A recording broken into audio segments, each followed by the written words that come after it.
my instinct reaction when I become frustrated in any sense of the word is I just cry. That's just like my baseline. It's like, oh, you're having a feeling? Cry about it. You're very happy? Cry. You're very sad? Cry. You're angry? Cry. So I just cry. And typically through my tears, I'm rummaging like a maniac. Where'd it go? Yeah, that's me. And that was me this past week when I lost our ring. Because for those of you who don't know, Eddie and I have like a matching puzzle ring that we got at the beginning of our relationship. It's a 20-step puzzle. It only works on the summer equinox. Oh, there you go. Summer solstice. There you go. Summer equinox is not a thing. Oh. Okay. Anyway, there's the spring and the fall equinox, and then there's the winter and summer. Anyway, I lost my half. One of my cats batted it away, and like a cat does. It was gone for like 3 days, and I was extremely sad because it was like, oh, I lost the symbol of our love. And he's never gonna forgive me. And obviously that wasn't true, but my brain was like, you're the worst girlfriend ever. How dare you? How dare you? You're ridiculous. Well, I don't know. My only thing was, and I mean, we've had you have a couple things like this where I'm just like, why don't you do that? But it's just because I assume that everyone does that. Because I was like, does she not sleep with the rings on? No, I don't sleep with my rings on. I keep like, them in my ring dish. Did the cat stealth the ring off her finger and then just bat it away? Did they have a Mission Impossible between the two cats and one of them was like lowering the other one to grab the ring? This would be a good time to tell the audience, hey, you know how my cat died? She's still dead. Nothing's changed on that front. Well, guess what?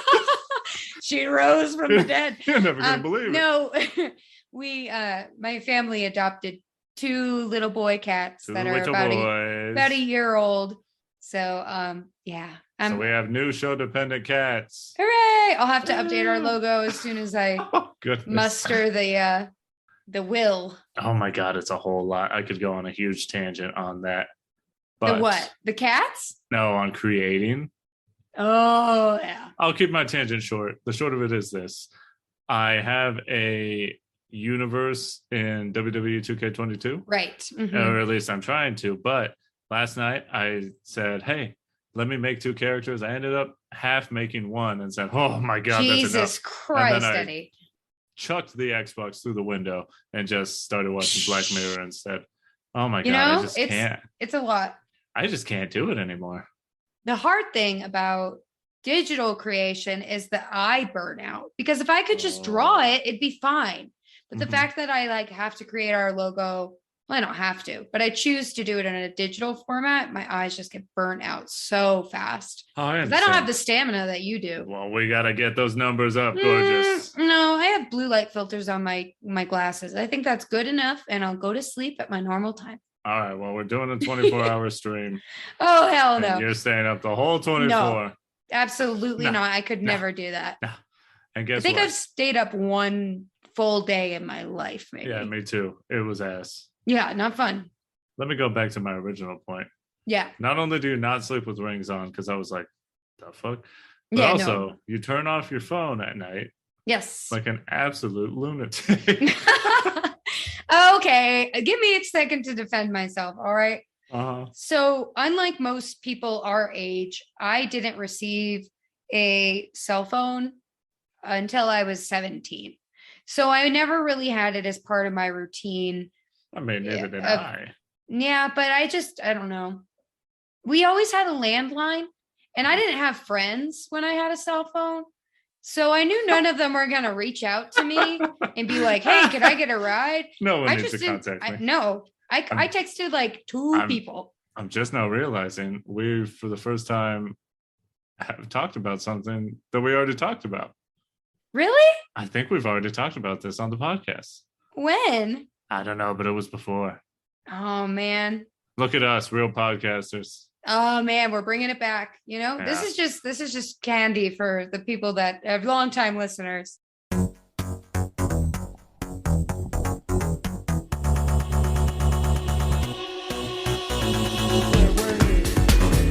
What happened?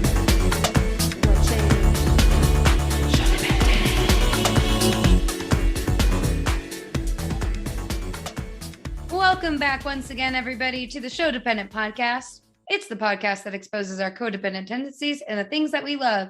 The voice you're hearing right now is Kayla. And with me, as always, is my co-host and handsome boyfriend as ever. My goodness. Eddie, say hello to the people. Why, hello there. My name is Mr. Eddie. Oh. And I would love for you to understand that I will never, ever fall in love with you. Unless, of course, you're a little quirky.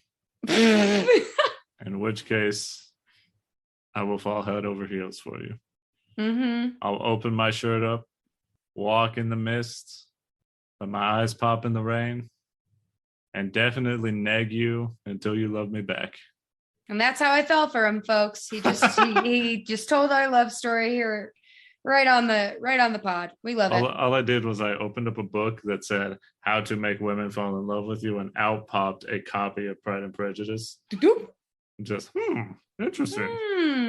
I mean, it's effective. And we're gonna get into the nitty-gritty of why that's the case. Honestly, if I had a catchphrase on this podcast, I think it would be the nitty-gritty. I think absolutely. I say that at least once every episode. That bow was for the counters in the future who were like, how many times did she say nitty-gritty? If you're playing a drinking game, that could be a fun rule for you guys to implement, because you'll get schwiggity-shwasted and it'll be all my fault. You're welcome.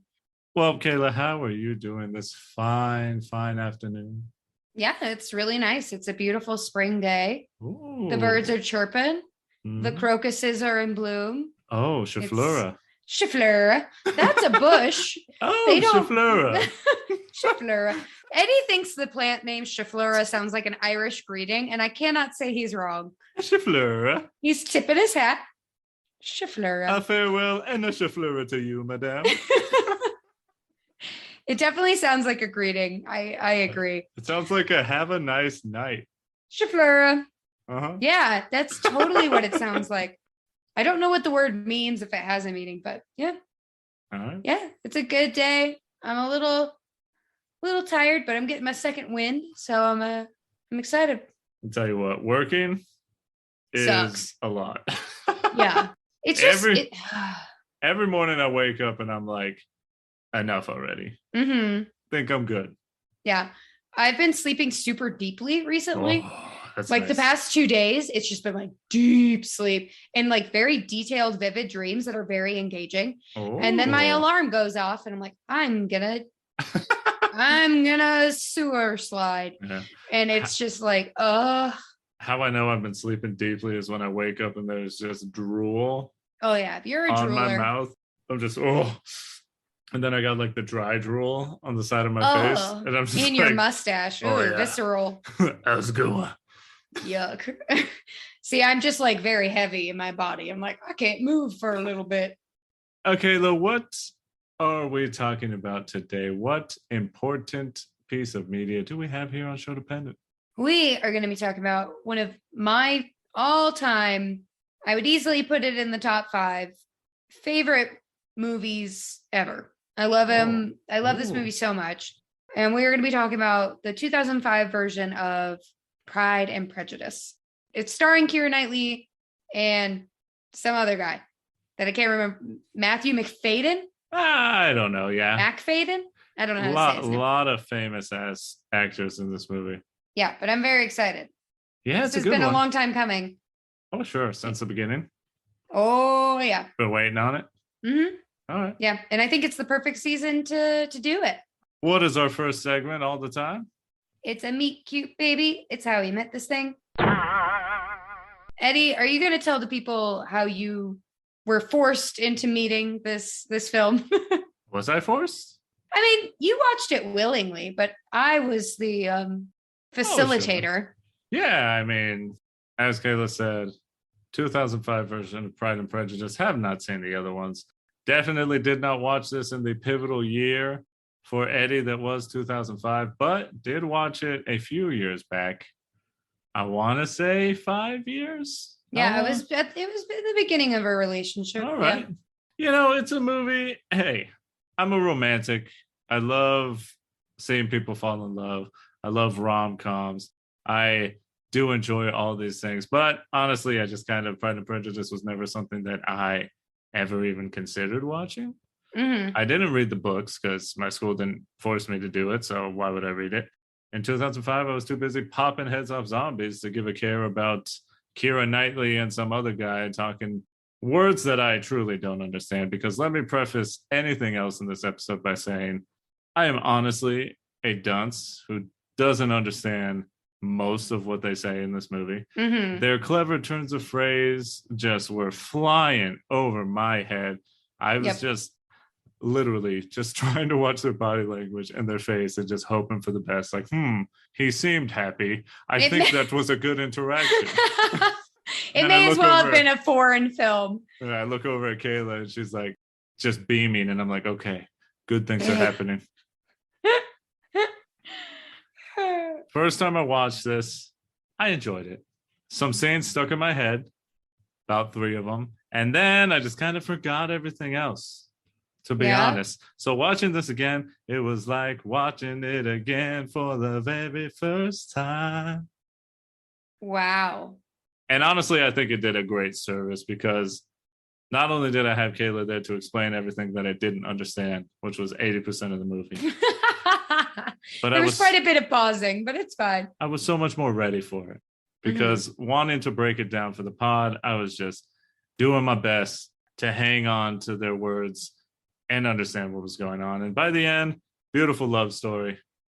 Acting was immaculate. And dare I say, Keira Knightley, whew, Sheesh. she wowed for this one. Mm-hmm. I didn't watch this movie. I don't believe I saw it the year it came out. It may have been shortly after it was released onto DVD. I believe that I watched pieces of it for the first time at my cousin's house. The adults were watching it in the other room while the kids were playing. Oh, Like, my. oh, let's put this on. And I could not comprehend anything that was happening. You were like me, current day.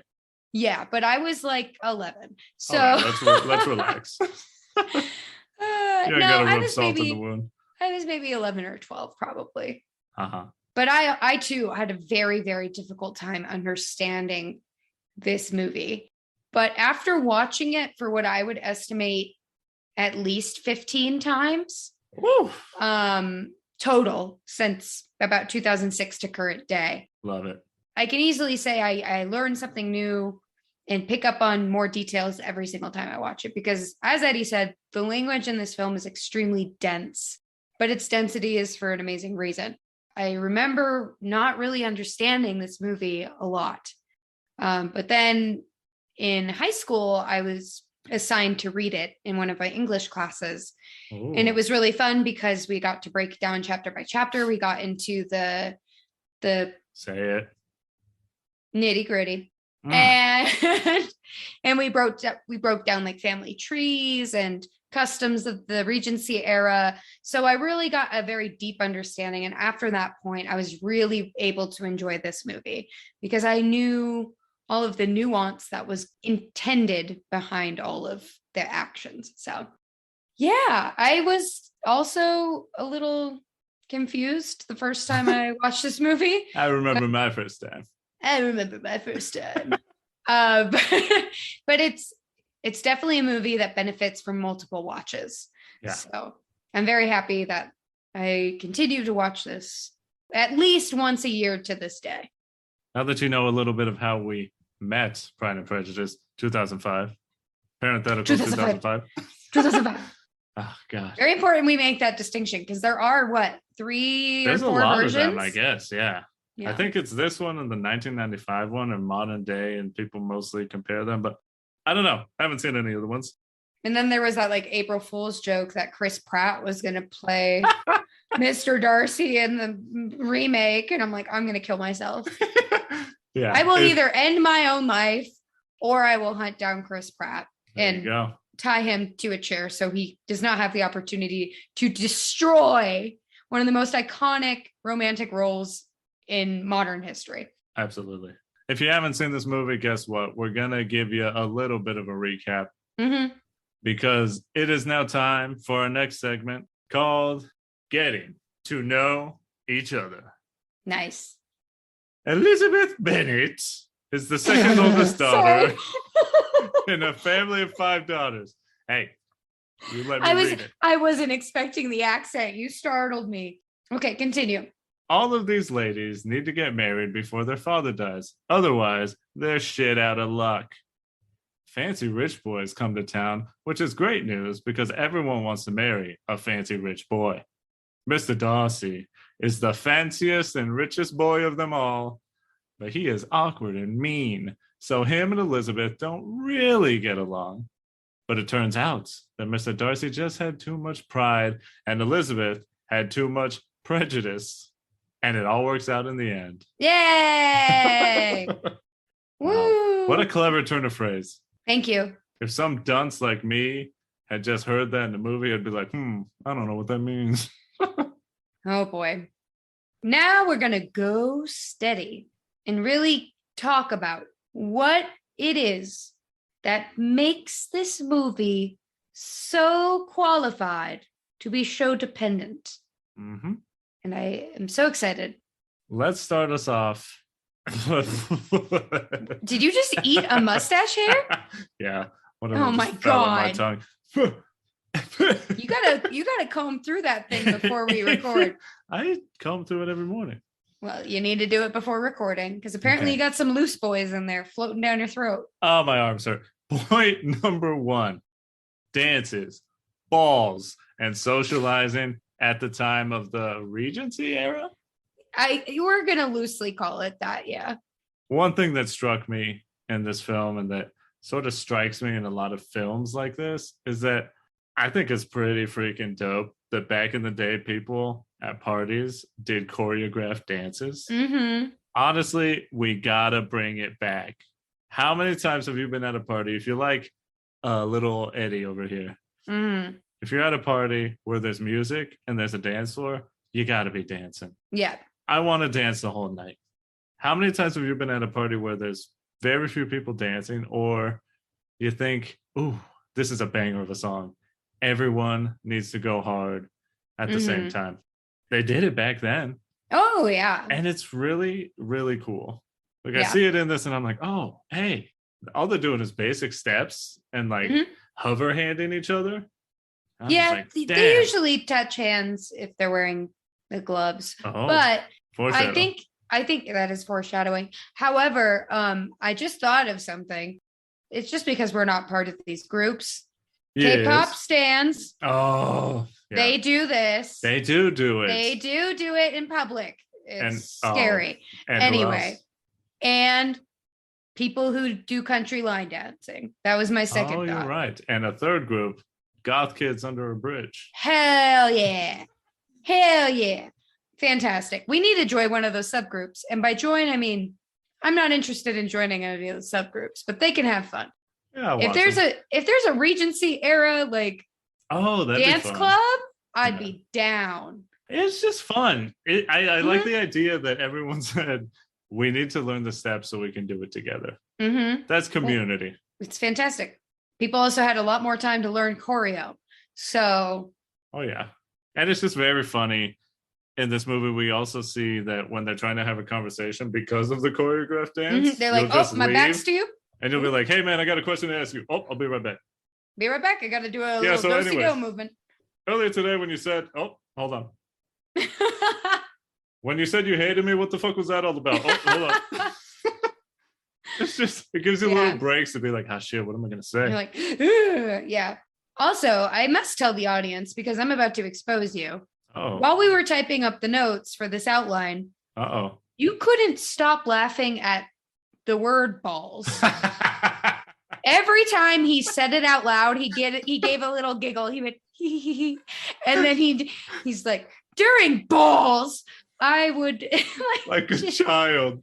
Yeah, like a 15-year-old boy. What do you want me to do? It's funny. It is funny. These nuts, you know. Have some decorum, dear. Oh, this is a serious film. You're right. I should put on a petticoat. I don't think you know what a petticoat is. No. Oh, well. Petticoats go under dresses, dear. What? I want you to see what a petticoat looks like. All right, well, talk while I figure Pull it this up. out. Okay. So yeah, dancing and socializing were just two peas in a pod back during this time. And it's so cool to like get to see it on the big screen in such a beautiful way. The one thing that always pops into my head is the body odor aspect of, because there was no centralized air. They'd be stanking. Most of these, I mean, some of these people are more well off than others, so they probably bathe a bit more frequently. But there would be some smells happening in those ballrooms. Oh, yeah. Did you look up a petticoat? So a petticoat or an underskirt is an article of clothing. Yeah, you better not be wearing petticoats and not telling me. What the hell is that talking? What's if the you're point? doing drag, I want you to invite me. The point of a petticoat was for warmth or to give the skirt or dress the desired attractive shape. A more fuller look. Oh, girl, you're looking birthing as hell. Oh my God. Which was not in style during this time. Mm-hmm. If you noticed, the only people that are really wearing full skirts are matronly women or people from an older generation or people who are out of fashion. So if you didn't have money, have money to one, buy the fabric to make your own dress, or two, commission somebody to make you a gown, then you're going to be out of style. Which is why in this movie, if you pay attention to like Caroline Bingley, she's in very bright modern colors because she's very wealthy and she can stay up on modern trends. Whereas opposed to the Bennett sisters, they're more modestly dressed. They have more frills, less straight lines because they are not from a more posh background. Interesting. Mm-hmm. I mean, speaking of being more posh, when you're at a party and rich people show up, what do? You stop the freaking music. Your record scratch. There's money coming in, y'all. Money, everybody. Everybody look at the rich people. Ooh, they're so rich and famous. Ooh, I hope they look at me. Maybe give me some of their money. They just sort of walk in, and then that's it. Yeah, and then the music starts again, which is very startling. Yeah, the crew, Bingley, Darcy, and Caroline Bingley walk in like, what up? They're basically the Kardashians. And I don't think they'd stop the music for their Kardashians. So it's pretty wild that the whole party stops to gawk at these people. It is wild. I mean, a lot rides on balls. Oh my gosh. You have to stop. I'm sorry. You gotta stop. But why are they called balls? But they were big events to potentially decide the rest of your life. Especially if you're a woman. Yes. Oh, God. Like everything, the dancing, what you're dressed in are so important. How your hair is done. I could not imagine. If you're ugly or not. Am I ugly? Yeah. But that's always been a factor in humanity. Don't worry about the balding, man. You're good. There you go. One detail I wish they would have included in the ballroom scenes and just the dances in general. I wish the women had dance cards because that's something I learned about in high school. And basically a dance card was like a little booklet that the ladies would wear around their wrist, like a bracelet. And throughout the night, gentlemen would approach you and fill their name in on your dance card because there was a list. There was a certain pattern to the music throughout the night. So you'd have like an upbeat song, and then you'd have like a slower, and then so it would follow it would follow a routine. So if a guy danced with you multiple times, that's a real indicator that he has interest in you. He's like, oh, you danced with him for 3 dances. And that's something that Mrs. Bennet is very obsessed with when Jane and Bingley get to dance together so many times. That's so wild. But it's very kind. Yeah. But it's also like an opportunity to lie. Like, oh, actually, seems my dance card's all full. I gotta go. Oh, but you just got fuck. But it's also like, how cute. Like, and this is just like the romantic, like, fuzzy positive side of this that I'm looking at, because obviously there's a lot of negative things about this time period. I think the sweetest thing, and in my mind, like if I were to rewrite it, or in my brain, this is just like the fanfic that goes through my mind. When Mr. Darcy and Elizabeth get married, I'd like to imagine that she like had a dance card. With his and name on it. they kept, and they like they preserved it and had it open. It had Mr. Darcy just Oh, written how like cute. eloquent. I'm like, oh, they danced together, even though he hated dancing. What's the line? So cute. Oh, it's like Elizabeth asks, like, do you dance, Mr. Darcy? Not if I can help it. Yeah. I would do a British accent, but it's not very strong. And Keira Knightley's voice is too beautiful to mimic. So, Okay, damn. yeah. I mean, if we're speaking Keira Knightley, she plays the pivotal character in this film. Yeah, I wanted to say titular, but we'll get to those tits later. Also, that doesn't make sense because the movie's not called Elizabeth Bennet. But she plays a woman called, well, affectionately called Lizzie. Mm-hmm. And she is the original manic pixie dream girl. Why is that? Well, it's because this movie, definitely for it being a period piece and definitely sticking to the times, you can still definitely see the blueprint there. Here are just some things that Lizzie does that just sort of scream a little bit manic pixie. First of all, she talks back to everyone and has strong opinions. Wow. A woman having opinions?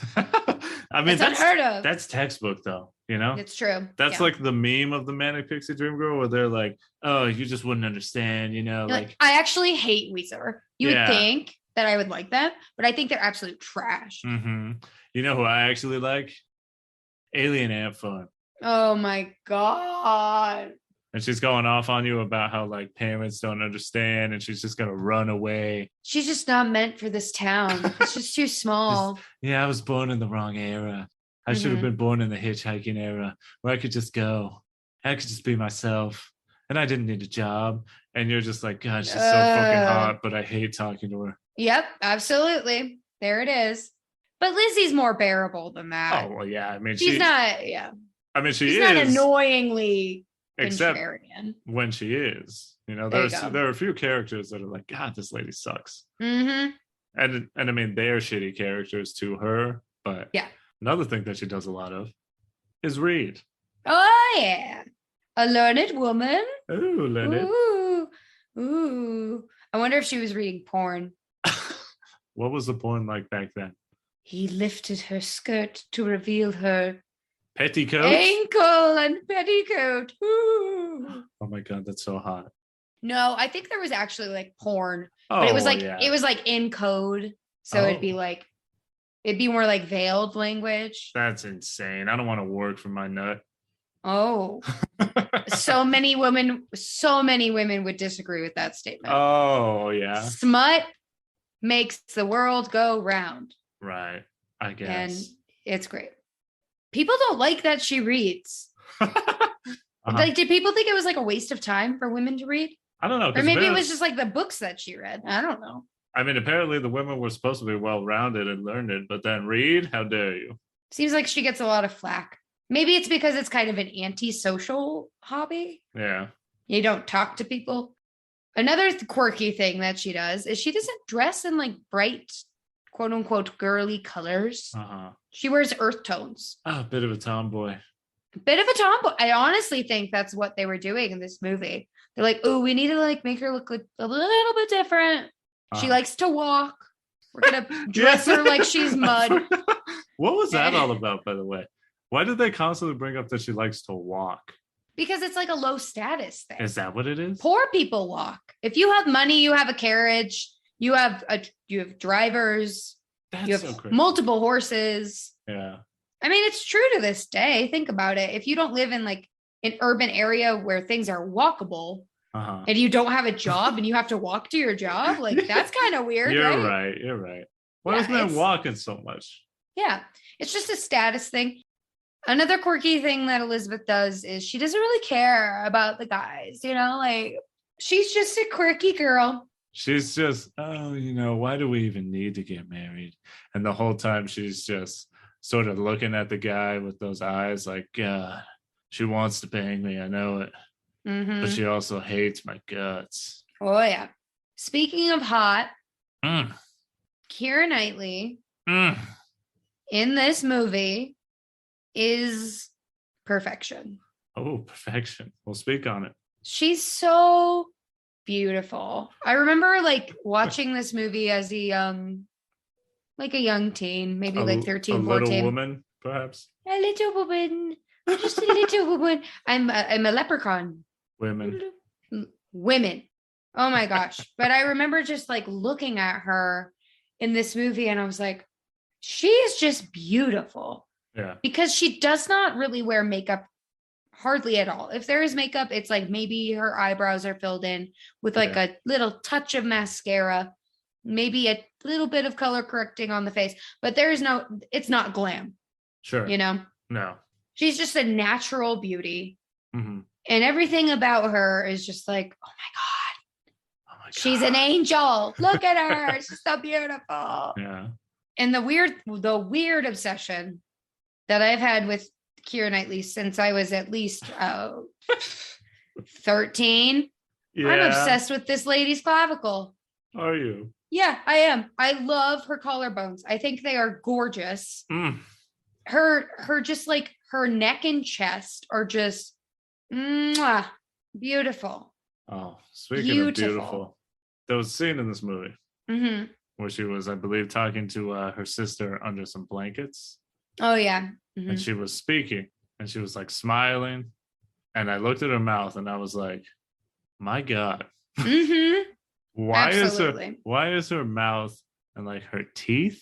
I love her and teeth her too. Smile. You know, it sort of hit me like, damn, she has a really good looking mouth. She does. And like, I don't know if that's her natural teeth, I guess. And but kind of like the unevenness of her teeth and all that, it just had me being like, wow. Yeah. I can see it. I can see why Mr. Darcy fell in love with her. Look at her. She's so hot. Yeah.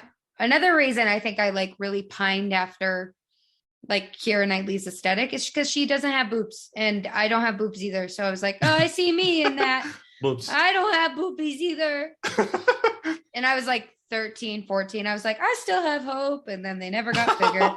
So it's fine. It's just my genetics. It's fine. I'd rather have no titties than too much titties. Than too at many. least I won't.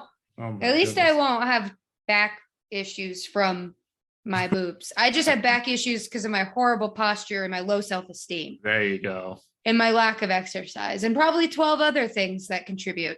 Okay. But yeah, no, the itty bitty titty committee is proud to have Keira Knightley as a member. She's beautiful and the Regency style looks so nice on her small bosom. It looks tight. And that's probably why I like the 1920s aesthetic too. Like during the flapper era is because the quote unquote boyish figure on women was in fashion. It was tight. It was tight. You had tight tits. You wanted a straight line. But that was the nice thing is because it's like, especially when I was younger and I didn't have as many curves, it was like, oh, this can be attractive. Because typically like voluptuous women are like more pined after. But the cool thing about this time period is that it's actually emulating Roman aesthetic, like the ancient Greek, kind of silhouettes that you'd see on pottery and things like that. So it was emulating that. So it's just like the cyclical nature of fashion, which is pretty cool. Yeah. Itty bitty titties. Thank you, Keira. Made me feel better. Oh, look at that. Yeah, Keira Knightley is something. It's pretty weird that she played two people named Elizabeth. And they're both period dramas. Both of them are so hot. I know. Keira does a great job in period piece. I would say she's probably like the most like well-renowned period piece actor of our generation. Wow, what a title. I think so. I literally don't know anything else or anyone else, so I can't help. See, you can't prove me wrong. Nice try, scrub. Yeah, she plays Elizabeth Swann in Pirates of the Caribbean, and then she gets to play Elizabeth Bennet in this movie. So she's so hot. I'll end with that. Let me see. Our next part is women. Woman. WOMAN. Okay. Women of wealth had to find creative ways to fill their time. I cannot imagine just having nothing to do. I need to be doing something all the time. I'd be I don't done. think either of us would have done well during this time period. No. One, you're brown. One So, Mexican. yeah, that's not great. Two, you have to be stimulated all of the time. Mm-hmm. And me, I like being stimulated, but the second I'm left alone to my own thoughts, I will self-destruct. So having too much time, not a good thing for me. But something fun is they take a turn about the room. Eddie, would you like to explain what taking a turn about the room means? A turn about the room was just, hey, do you want to walk the perimeter of the room that we're in? And as soon as Caroline Bingley suggests this to Elizabeth, she's like, I just walked here. Why would I want to walk inside? very funny that they would just be like, think I'll just walk in a circle a few times. And They just be like, God, I'm bored as shit. I'm gonna walk around this room. yeah, like they talk, there's this, it's the same scene, but they talk about like women being accomplished. Like in order to have worth as a woman, you have to like hit like 20 different degrees of success. Oh yeah. Which is just batshit crazy. Meanwhile, as a man, you just have to exist and have money oh and my be God, white. look at him. Yeah, first of all, white. Good for you. Second of all, you're a boy. You're killing it already, man. Mm-hmm. Good job choosing this life for yourself. You're working hard. Yep. And then 3, inherited wealth. Man, this man worked hard for this. Brave. There's 3 things that you did not earn yourself. Not at all. Meanwhile, women had to learn how to play piano, had to learn how to ride a horse. Embroider cushions. Reading? Now that's lame. We don't do that, nerd. No. That's man stuff. You need to be a lady. That's so weird. Go sing me a song while painting a picture, woman. Mm-hmm. Otherwise, birth me 3 children by the end of next year or you're dead. Uh-huh. And they all better be boys. Tough time to be a woman. Yeah. Can honestly be placed at any time in human history. Honestly. Yeah. Until like maybe 1970. I mean, you tell me. Yeah, it's about then in like American history when women could start like having bank accounts. And, oh, sure. Yeah. Uh-huh. Being able to divorce their husbands who are brutalizing them on a daily basis. No. He a man. You know, he could do no wrong. You know, you're right. Lizzie's household is all women. Oh. So it's pretty freaking crazy how much rides on her old ass father not dying. I say old ass like he's decrepit. He's not that old and he's actually pretty spry. Mm-hmm. But he's got all white hair, which makes me feel like he's a crypt keeper. Aw. But he's such a nice guy. This man is on his deathbed right now. Yeah, he is pretty old. Yeah, pretty wild that in the Bennett household, if dad dies, their cousin, Mr. Collins, gets everything. And if he wanted to, he could just kick them all out. Just like your dad dies, and then suddenly some guy who you rarely see just like, hey, this is my house now. Buddy, you don't live here. But you are a man, so I must listen to you. So weird. So sad. That's a lot. So much pressure on a guy to just stay alive. Honestly, it's probably the reason he made it as long as he did. You just wake up and you're like, oh, thank God I didn't die and leave my family to ruin. Oh my God. Can you imagine the stress? You talk about the stress of pushing down emotions as a man. Mm-hmm. The stress of being like, if I die, that's it for my family. All of the people I love in my life will have nothing potentially. Yep. Yikes. Or if you're a real piece of shit, you're just all my property. Oh God. All my property is gone. Yeah, but the pressure on women during this time to have marriage as your only prospect for like any kind of comfort. Or like any sort of like that was their job. Mm-hmm. You to get married and reproduce. There's nothing else you could do with your life. Nope. So weird. Silly lady must only be pretty and kiss a man. Mm-hmm. Have small tits, look hot. Mm-hmm. That's it. Life was just hoping to get picked to be married. They went to the balls so they could get picked. The balls! To be wed. They wore dresses and invited people to dinner and did all these things just so the women could be wed. Mm-hmm. So much time devoted to just But it makes sense because it's the one thing you have. Yep. I don't know. Your body. Woo. Wow, look Yeah. at that. I feel like I would be in a similar situation to Charlotte because my body odor would probably deter Oh, stop some it. people.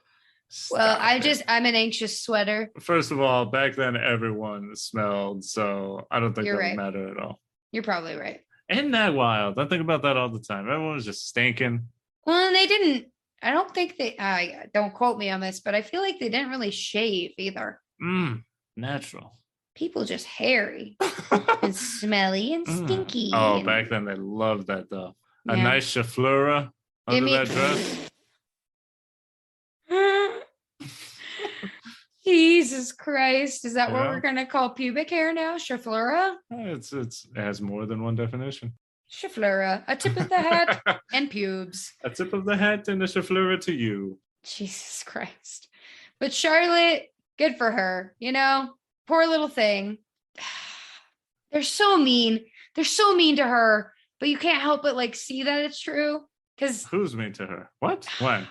So Elizabeth's mom is like drunk at the party, and she's like, "Well, isn't Jane so hot? She's like our hottest daughter." Like, oh my God, Elizabeth's I'd make out hot with her if I too. could. And like Charlotte's a sweet girl, but we all know she's fucking ugly as hell. So like, and then Charlotte's just there, she's like, damn, "Oh, what the fuck, dog." Yeah. Just catching bullets from miles away. Yeah. And then she takes what I perceive to be the worst bullet. She takes a grenade.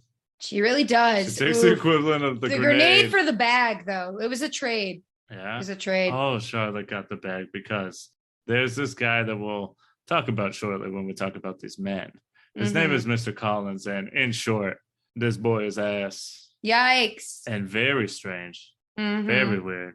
And there's a scene where Charlotte comes up to Lizzie, who's just fucking swinging for some reason. I mean, I guess he really didn't have things to do. But Charlotte comes up, and she's just got some bars. They go real hard. Oh, yeah. Shall we reenact it? Let's reenact it. Would you like to be Elizabeth? Sure. Okay, perfect. Scene. My dear Lizzie, I've come to tell you the news. Mr. Collins and I are engaged. To be married? Yes, of course. What other engaged is there? Lizzie looks shocked. Oh, for heaven's sake, don't look at me like that, Lizzie. There's no earthly reason why I shouldn't be as happy with him as any other. But he's ridiculous. Oh, hush. Not all of us can afford to be romantic. I've been offered a comfortable home and protection. There's a lot to be thankful for. What? I'm 27 years old. Oh! I have no money and no prospects. I'm already a burden to my parents, and I'm frightened. So don't you judge me, Lizzie. Don't you dare judge me. Bars. And then she just walks off. But Charlotte got a room of her own. And why is that important? Well, let me back it up. Yes. Because, first of all, this line. I'm getting this on my birthday cake this year. I'm 27 years God. Old. Boom. I've no got money. No money. Boom. No prospects. Boom. I'm already a burden. To my parents. And I'm frightened. And then it gets sad at the end. Yeah. It's like 4 just boom, boom, boom, boom. And then, oh, poor girl. So don't you judge me, Lizzie. Don't you dare judge me. This line is so funny in modern day because in some ways it still sort of rings true with like Gen Z. Because Gen Z now, from what I've seen on social media, TikTok and stuff, Gen Z essentially acts like once you hit your 20s, you're pretty much got one foot in the grave. They fully believe like in your with 20s, the state of the planet, can you blame them for thinking that way? But it's just so funny to think like she says I'm 27 and it's like, my God. Oh yeah. How did you even walk here? Mm-hmm. You are so old. Yeah. And it's like, you are 27 years old. Meanwhile, girls are getting married at like 15 during this time. And they still are to Republican congressmen. Freaking, where is it? I think right now it's in Tennessee. They're right now trying to get some sort of law passed that essentially makes man and women marriage a higher level of marriage than same-sex marriages. And guess what else they decided to slip in, because Republicans love slipping in just horrible things, is they also removed the age limit for girls to get married, because they be loving their child brides. I hate pedophiles, and you can quote me on that. Well, Charlotte got married late by some would say modern standards too. Some people really think that you should get married young. She was almost an old maid. Yep. But Charlotte secured the bag, even if Mr. Collins may not have been worth it at the end. Even if it's a weird bag, the bag nonetheless. A bag nonetheless. The cool thing about her home is she actually has a room to herself, which is a really important thing in literature. So a woman named Virginia Woolf wrote a long essay called A Room of One's Own, in which she basically argues like it's extremely important for women to have a space that they can call their own. Because it essentially allows you literal and metaphorical space to exist in your mind and otherwise. And Charlotte gets her own little study where she can have tea and friends over, which is a huge thing because women aren't allowed to have things. Mm-hmm. So the fact that she was allowed to have a place in her home designated for her personal use is a really big deal. Because Lizzie doesn't have that. She shares a bed with her older sister and has probably since she was born. Mm-hmm. So it's a pretty, because, we can judge Charlotte on her choice of man, but I mean, she's comfortable and safe, and she's got a house and a room of her own. A room of her own. That's pretty cool. Yeah. It's pretty cool. When you were explaining what it was, I was like, God, it's pretty dope. Good for her. Yeah. Not a lot of women got that. A lot of women probably still don't have this kind of space. The she shed. Yeah, essentially. Because, women aren't really historically supposed to occupy space. But now they're making space. There you go. Queens. Do we give a chauffleur to Mr. Collins? We give a chauffleur to Mr. Collins because is he a weirdo? Is he extremely socially awkward? Sure. But at least he's nice to his wife. Yeah. Yeah, she seems pretty happy with him, all things considered. Mm-hmm. And he doesn't seem to be pushing anything on her. No. Or making her do anything. No, he's just an awkward weirdo. Yeah, she's like, okay, this is put up with him. Yeah. You don't hit me. Yeah. We have enough money to live.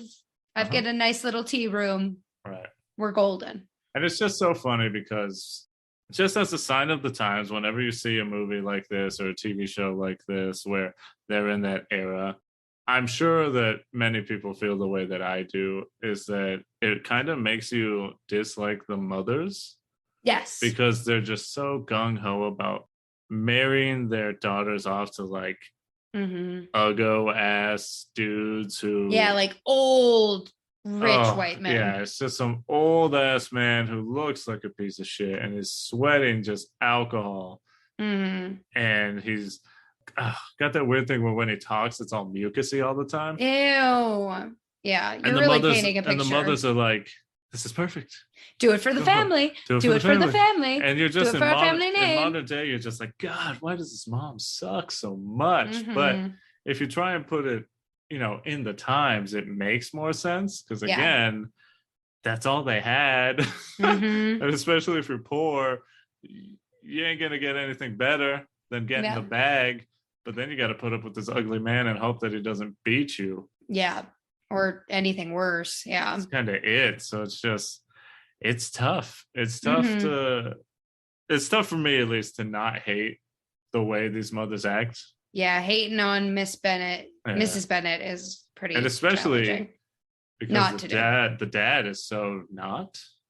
Mm-hmm. He's pretty chill. This movie does a great service to the father and disservice to the mother. Absolutely. When you watch it in 2022. Mm-hmm. Before we move on, you were raised Mormon. Yeah, hey, we've talked about this a few times. So, it's true. What's going on with Mormonism and Pride and Prejudice? Well, I think there's a lot of parallels both for better and worse. Mm. Obviously, we've discussed some of the problematic nature of like the social hierarchy and expectations in this time. But there's a huge emphasis on young women in the church to be, and it may have changed. I haven't been to church in 10 years ish. Yeah. So it's been a while. Things may be updated. Those LDS people are trying to keep their foot in the door, and I'm trying to stay hip. They're trying to stay hip and happening and updating gospel. Anyway, but when I was in the black church, people can be in the church, man. It's hey, cool. Black people are people. Hey, go Did ahead. you know? Hey, it's all chill. the rage. I'm It's cool. all the rage. Oh it's my God. totally not 1970 when this is super late to say. Oh God. Anyway, that's a whole other thing. Yeah. I think the reason that I was so attracted to this love story, especially as a young lady, was because there were so many similarities in the way I was expected to interact with men. I was kind of raised under the same expectation of like, you will be married. You will have children. You will be a good mother and your life will be good because you are these roles. Yeah. Not because you yourself are a good person. Right. And you make your life good. You are only good through your positions that you place subservient in. Yeah. You're good through your service to your husband. Yeah. And your children and God and your, anyway. Yeah. But that was part of the allure of this movie to me, especially as a young person, this was like an exciting kind of take on it. Mm-hmm. It was a nice little spin because you got to see like, oh, there is like some lighthearted fun behind a lot of this. And obviously it's kind of a fairy tale ending, that things work out for this couple. The pining after. Pining is a huge thing that I experienced. And I think most people do, right? As a young teenager. You want what you can't have. Exactly. You just, oh my God. Look at this goddess. Which pulls into the whole modesty factor. Yeah. The kind of like asexual nature you're supposed to have with members of the opposite sex. You're not supposed to kiss. You're not supposed to go on one-on-one dates, things like that. I mean, isn't that that's like the whole reason why forbidden love or forbidden romances are so hot? Oh yeah. Like, ooh, God, they're not supposed to love each other, but my God, look at the way they're looking at each other. They just want to fuck. That's hot as hell. Even something as simple as just touching someone's face or holding their hand, just any kind of physical intimacy was just like such a taboo that it made it that much more hot. Yeah, I can see it. I mean, in some level, I see it. It's that whole wait until marriage idea. Yeah. Where the anticipation. Yeah. It's kind of sexy in a way. The foreplay. You're foreplaying for potentially years. Yeah. That's like, a long it's like foreplay. Everything, your whole relationship is foreplay to finally get into penetrate. Yeah. Oof. Do you think they soaked back in the Regency era? Oh my God. For the record, I did not know anybody growing up that participated in this soaking thing that Mormon kids do. I've never heard of it until recent history. Maybe it's like modern Mormon. Modern Mormons? You know what? Hey, we're modern Mormons and we're cool. Hey, bro, want to have sex with your girlfriend, but don't want God to judge you? And then it just shows like God doing a kickflip. Hell yeah. And right behind him is just try soaking. Try soaking. It's a nice little loophole, but not the other one. We'll get to that loophole later. Nice. And then again, it shows just like God windsurfing. Do you want me to explain what soaking is? Why don't you lay down on the bed, right? And then have your girl. That's cool speak. Have your girl just sort of sit on top of it. On top of what? Your testament to God. Is that a metaphor for your dick? That's right. I'm talking about your cock. Nice. Okay. Have your woman, your bride to be, your Mhm. betrothed, sit on your cock. And then what you're going to need is a good fellow brother in Christ Ugh.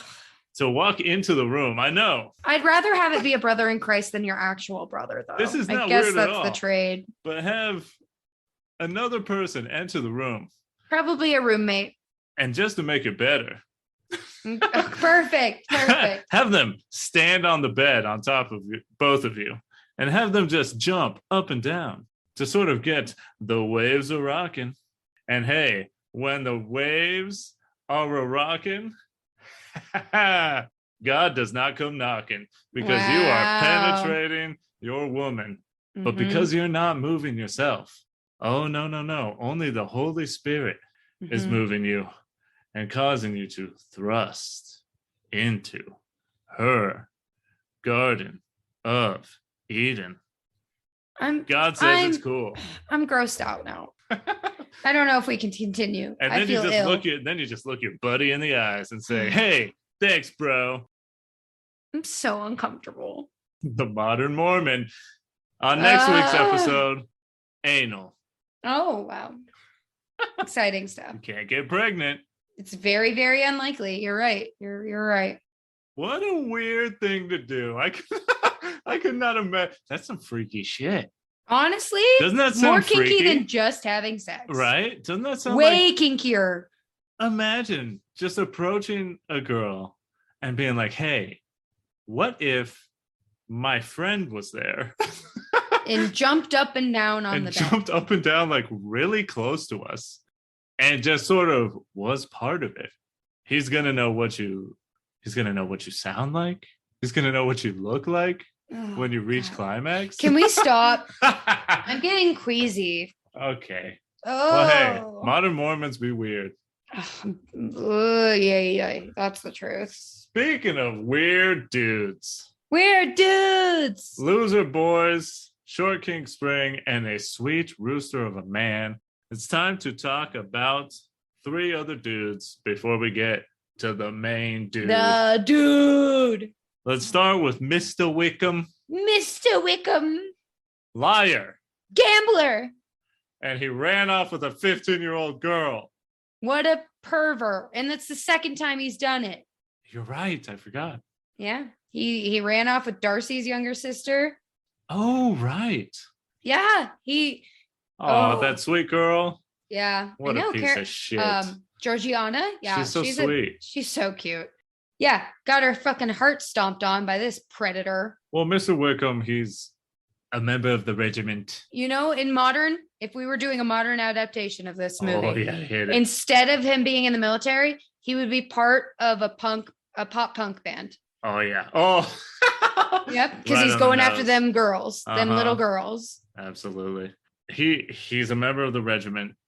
He seemingly knows Mr. Darcy from the past. At first, because he's a piece of shit, he paints Mr. Darcy as a bad guy. But lo and behold, he's a liar. Mr. Wickham's the bad guy. And Mr. Wickham just takes a turn. For a man that Lizzie was interested in, he seemed extremely charming.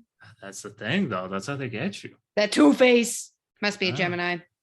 I mean, just a weirdo. And then he just sort of shows up at the end as if nothing's wrong. Yeah, and everybody has to be polite because politeness rules. That's so stupid. Looked their father in the face as if he didn't run off with their 15-year-old daughter. God, he just wanted to pop him one. Oh, I would have decked him. Nice little upper. Nice little. Oh, I know it kind of worked. I know it kind of worked out-ish in the end, but oh boy. It's like Selena all over again. You're the right. Disrespect. The perceived disrespect. Pretty crazy. Mr. Wickham's a piece of shit, even though he looked hot, kind of like Orlando Bloom. Whatever. Like it's fine. McIntyre. You can be hot and still be a piece of shit. That's a fact. It's a fact. It's a rock fact. Put that on a shirt. Put it on a shirt. You can be hot and still be a piece of shit. Love it. Speaking of someone who's not hot, but is still also a piece of shit, even though he kind of is a pretty chill guy by the end. Mr. Collins. Mr. Collins is a weirdo. He I comes don't in know. real weird. Yeah. Like this man is up to something. He's uncomfortable to be around. Yes. I think it was discussed during like my English class in high school. Like it was floated like maybe Mr. Collins is autistic because he really does not know how to function in society. Yeah. And he, I don't know if you picked up on it because we didn't talk about it when we watched it this time. Oh, I don't know. But I didn't Mr. pick up on a lot. Collins, he has to practice compliments and formalities. He rehearses them because he's like socially inept. And he can't just like come up with things and be genuine. Because that's something that some people with autism have to do, is they have to learn and rehearse social rules. No, makes sense. So they don't upset anybody. But he's just extremely uncomfortable. Yeah. The casting's just perfect because they choose this short king weirdo. Short king. Who just plays this derpy incel so well. Yeah. And it's not even that I guess he is an incel because he's a pastor or something like that. He's a servant of the Lord, and he's looking for a wife. So wild. And he clocks Jane. He doesn't have any social skills, but he's like, Jane. Damn, she's the hot. Eldest daughter. I'm gonna go for that ass. My what cousin. do you mean? Yeah. Oh God, we didn't even mention. Yeah, they're cousins. The Bennetts and Mr. Collins are cousins. And he's to inherit the property when Daddy O. Bennett kicks the bucket. Yeah. So that's like the huge reason that it's an advantageous marriage to have one of the girls get married to him. Stay with the house. Yeah, at least they get to keep the property. Yeah, marry your cousin so you can keep your house. Well, I wonder if Jane Austen knew someone who by modern day would be autistic and modeled this person over them, but they just thought like, whoa, this person's super weird. This person's a little too quirky. Hey, he's a little bit of a weird guy. It's very funny. You think about it in the time. Makes sense. We didn't have entertainment. Of course, I would like you to read to me. But he, while eating dinner, says he's a man of the cloth and says, I would like to read to you all for a couple hours after dinner. I could not imagine a worse thing for someone to say to me while I'm eating. I would fall asleep so fast. Do you want it would be disrespectful. Hear me read? I'm good. It's like, oh, would you like me to read you the instruction manual on how to put a train engine together? No. But to him, it's riveting. Oh, he loves it. Awful. Poor Mr. Collins. We got to say, though, because I got to give him his flowers. We talked about Charlotte. He's a pretty good husband to her. And as it is now, seems like it was back then, because it is a short king spring, everyone. Short king All spring. you women, go get you a short king. I believe the cutoff is 5'9". 5'9" is the tallest of the short kings you can get. After that, just becomes a real boy. But under that, short king spring, apparently it's a thing. We can see a little Zendaya, a little Tom Hollands, a little Pequeño Holly. It seems to be the trend that some women are starting to get into the short kings. They've got pep in their step. What can they say? Find you a man who needs you to grab the cup off the shelf. You know? Oh my God. Couldn't be me. Couldn't be me. Short kings are not for me. Hey, what up? I got My name's Eddie. Tall drink of water. 6'3". You damn right. Absolutely. And that's all I needed to know, guys. So as soon as I had to look up into his eyes, I was like, oh, he's the one for me. That's it. That's how low my standards are. This man doesn't understand Pride and Prejudice. But he's got big, I don't know where I was going with that. I was just trying to say he was a big man. Thanks. Yeah. Appreciate it. Anytime. Okay. I know you have control over it. Every day you have to say, I'm going to be 6'3" today. Exactly, because I'm not Still a quitter. help me, God. Yeah, you're not a quitter. Yeah. Back when I used to work at a before and after school program, a lot of students would come up to me and be like, hey, how are you so tall? Why did you get so tall? And I'd be like, because I'm not a quitter. And then I'd walk away. That's really what you told them? Yeah. Oh, I've heard most people tell them because I ate my vegetables and Because they I walk don't away. quit. Because I 'Cause didn't don't quit. I didn't give up. And There then I you would go. leave. I would just leave them with that. Honestly, very fun. Hey, That's a good response. you know?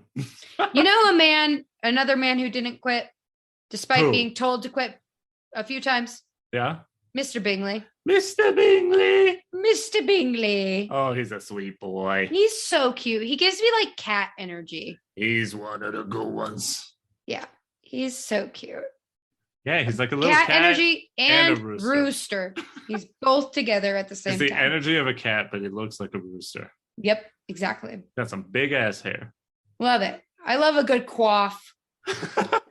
We love a nervous king. He's so nervous. But it's so endearing. Yeah, it's not in like the same way that Mr. Collins is awkward. Yeah, because he's nervous because he's so smitten. Yeah, he's like, oh my gosh, it's so beautiful. I can't even speak. Function.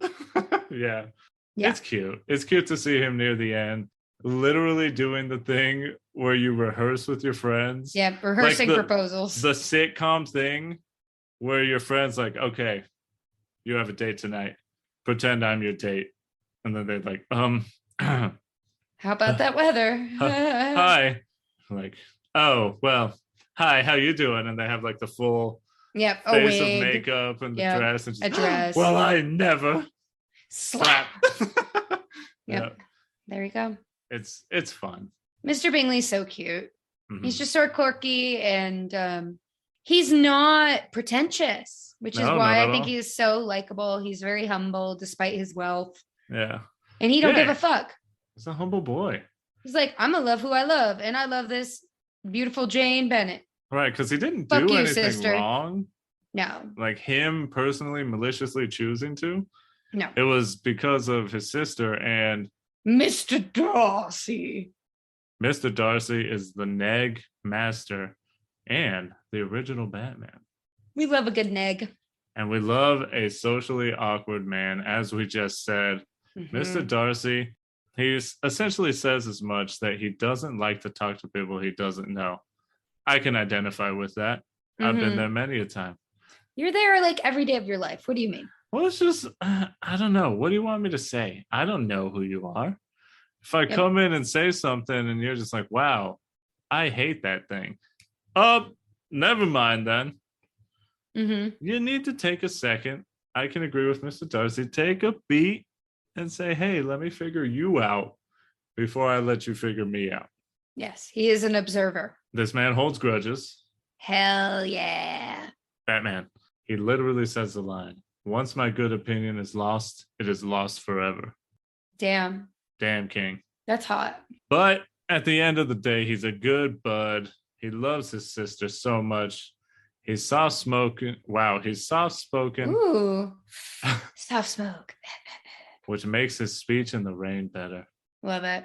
Let me start us off here by saying Mr. Darcy is the unintentional neg master. Back before negging was even really known as a thing, this man knows how to get a woman. Honestly, I can't disagree. He knew the formula to get Lizzie to fall in love with him. Lizzie, and I can't remember why, did she just do it on a whim? Come up to him and ask him, does he dance? I believe it was after she had overheard him telling Mr. Bingley, like, you were dancing with the only hot chick in this place. And then Mr. Bingley's like, but what about Elizabeth? She's pretty cute. And then Darcy's like, the fuck you mean? She's ugly as hell. And then she's like, oh, damn. He thinks I'm ugly. Interesting. Damn. Interesting. It's kind of, pushes her hair behind her ear. It's kind of cute. Interesting. Yeah, he knows how to get a woman. Again, he says, nah, I'm good on dancing. Damn, King. That's a fantastic neg. Tell me about Darcy. How do you feel about this man? Oh, delicious. Delicious. Scrum, diddly, umptious. Yeah. But no, but like, yes. Oh. But like, depending on the lighting. Yeah, depending on the weather. What's being said. I'm either like, yo, he a fine man. Or I'm like, Look at this derp of a person. He doesn't know what's going on, does he? He's got no damn clue. Right. He may have a lot of money, but that does not mean he's smart. Oh my God, does he have a lot of money? There's a So scene much in the money. movie where they go to his house. It's called Pemberley. They go Yeah. to Pemberley. I'm like, damn. They're looking inside all this artwork, shit ton of marble. Hella I'm marble. like, damn, dog, it's a nice ass museum. And then they just casually drop, oh no, this is just one room in his house. Yep. Which had me thinking, good Lord. Back in the day, that like old ass money Mm-hmm. just had people owning 40% of the world's marble in their 5th living room. Yep. Just that's not even my good living room. Whatever, all that stuff. Hey, I got someone to make a bust of me in Oh marble. my God. Yeah. That's just whatever, man. It's like God, what's her name? Judi Dench's character, the bitch. Anyway, she tells Charlotte, she's like, oh, I know you play piano, but you don't have a piano. So you can play my piano that's in our servants' quarters. You won't be in anybody's way in that part of the house. Wow. You're telling me you have multiple pianos Uh-huh. and you have so much space in your house. You could play a piano in one section of the house and nobody's going to hear it? Yep. Wild. You That's a gave flex. your servants a piano? A piano? You have people that work for you in your house? Yeah. That alone is like, damn. But the Bennetts have that. They have 3. I know, but it's weird. It's very odd. Isn't that weird? You should only have as much space as you can maintain yourself. I think that's a good rule of Exactly. thumb. I like it. Yeah. Before we talk about how Mr. Darcy is Batman, Mm-hmm. I have to say my absolute favorite, because Kayla's about to hit us with some iconic scenes Oh, yeah. from this movie. My iconic scene, my absolute favorite scene is the Mr. Darcy scene. Really? Lizzie is just sitting in her friend Charlotte's house, hanging out in a room. I love this. I love how this is your scene because it's like a nothing scene. Oh, there's great. a lot going on here. It's so funny. And suddenly the door whips open, and like Kramer in Seinfeld, Mr. Darcy just fucking like slides in and just looks at her and says nothing. And she just looks at him like, is this really happening right now? Yeah. And he's just like, why are you here? This house is real nice. I like what they did. And she's like, oh, yeah. Like they really fixed up the place. And then he just and turns and fucking leaves the room. He just leaves. And then leaves the house. And the whole And then Charlotte's like, what did you do to him? And Lizzie's like, I have no idea. He literally busted in the room and said nothing. Yep. Can you imagine? Again, he knows how to get women. Because You gotta show them you're not interested in them to show you're interested in them. You know what I'm saying? These are Darcy's dating tips. But he came by when nobody was home. Oh my goodness, no except chaperone? for Elizabeth. Oh my He was God. in an empty house alone With an unmarried woman. with Elizabeth. Oh my goodness. Yeah, That's a Batman-ass move. that's hot. Bruce Wayne. He should have just broke through the window instead of exiting out the door. Just The crash through the window Darcy-mobile. and then get on his horse and bolt out. I think there's a good argument to be made that Batman was originally Mr. Darcy. I agree. Is like Mr. Darcy Bruce Wayne's like great grandfather? Oh yeah, when they do like a one shot and they show Regency era Batman and it's just I was Mr. thinking Darcy. about like what would that costume look like? Would he Oh, still it like looked have a dope. cowl? Because Oh, the capes yeah. are already a part of the fashion. All we have Right. to He do is definitely black it gotta be out. icy. I feel like he would just have like the Zorro thing, Yeah. you know? Mhm. But then maybe also, God, it has to be like a little touch to make him kind of like a bat. Mhm. Maybe he'd have like, I don't know, a cane that has like a bat on top of it or something. Mhm. That he could whip the shit out of people. Yeah. Ba, ba, ba, ba, ba. Yeah. I like listen, that. Listen to this. Mr. Darcy, he has his own Joker and Mr. Wickham. Yeah, he's already got a villain built in. Because these guys are old enemies. Yep. Well, Way back. they used to be best friends. Oh, Batman. That's Hush. Mm-hmm. He's got a rogues gallery, a troubled past. He always wears black. He's always examining the room. He's looking out for trouble. Wherever he's at, he ain't looking at Lizzie. He's looking. Are we sure else. Mr. Darcy's just not a paranoid person? What are you talking about? Sounds like somebody else I know. Now I'm starting to think you're a Batman. It's like Batman. Batman's not a paranoid person. What are you talking about? Extremely paranoid. What are you talking about? My man, Mr. Darcy, is hella rich. Mm-hmm. And I mean hella rich. Mm-hmm. By the time they say he makes like 10,000 a year. Yeah, if something like that. Back in the day, this man may as well have owned 2 continents. Wow. He's got butlers. His black horse is the Batmobile. Batman would definitely have a marble room and a bust of himself. He's got his own Robin and the rooster ass Mr. Bingley. He saves the day behind the scenes. We didn't even really say, but Mr. Wickham's whole betrayal and running off with this 15-year-old girl, Mr. Darcy runs, finds them, and pays off the whole wedding to make everything legit so that Lizzie's family is not shamed out of house and home. Mm-hmm. So while we're talking about wealth, very briefly, I just looked it up. And according to this economic breakdown of Jane Austen's world, it says here, Darcy's annual earnings are $16,436,891, placing him in the 99.99% income percentile today. Batman. Hella money. His parents are dead. Yeah. Dead parents. And who's to say they didn't get murdered after going to a play? Yeah. You know? And I feel like he kicked some ass.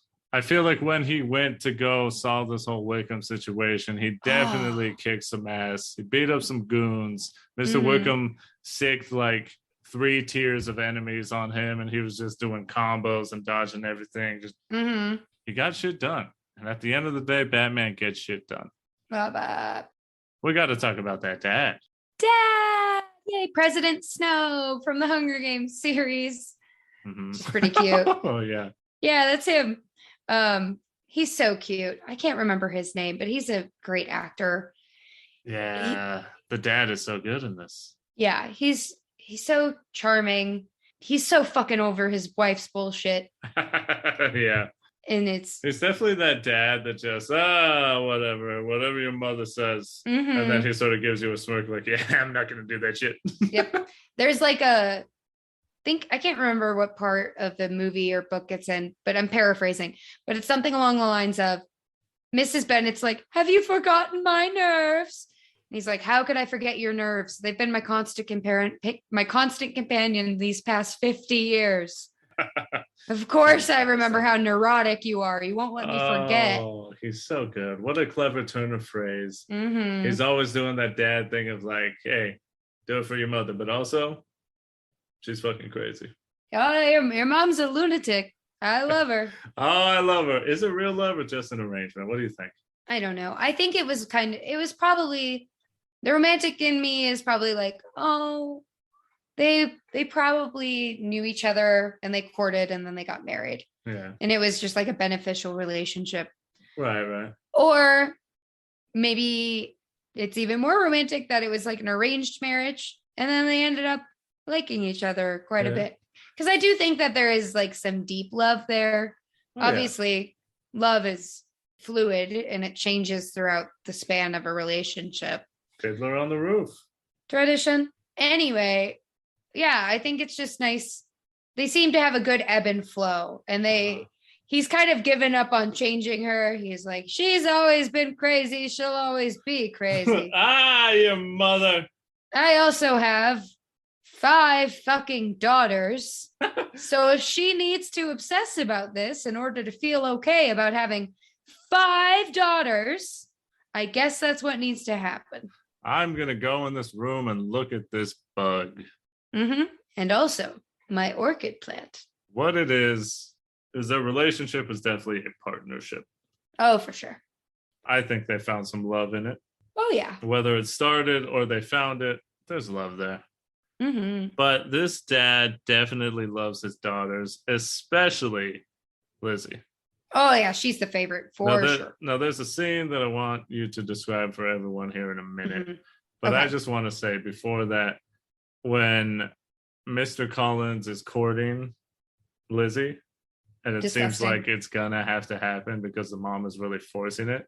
The dad pulls that dad move where he says, hey, if you don't marry Mr. Collins, your mother's never gonna talk to you. And you're thinking, fuck, he's just supporting his wife in this sucks ass. But then he says, and if you do marry him, I'll never talk to you. And you're just like, God, he killed it. Woo! This man's great. Because in saying that, he's essentially saying, I want you to do what you want to do because you're better than this and you're not deserving of this forced marriage and all this. I think that scene's great, but hit us with the dad scene. Oh, with the acceptance, right? Yeah, it's so good. Yeah. Basically, we are all over this plot, guys. So I mean, you either watch it or you don't. As we always say, please watch these movies. If you are so inclined and care about spoilers, please watch. But basically, it's after Elizabeth has essentially accepted Mr. Darcy's proposal. Darcy has already gone in and stated his case for his proposal to Elizabeth. Dad is just gobsmacked because he was under the impression, along with everyone else, that Elizabeth hated Darcy. He was a piece of shit. He was stuck up. He was just rude, just overall unpleasant. But she basically ends up spilling her guts and the beans about the genuine nature about Darcy.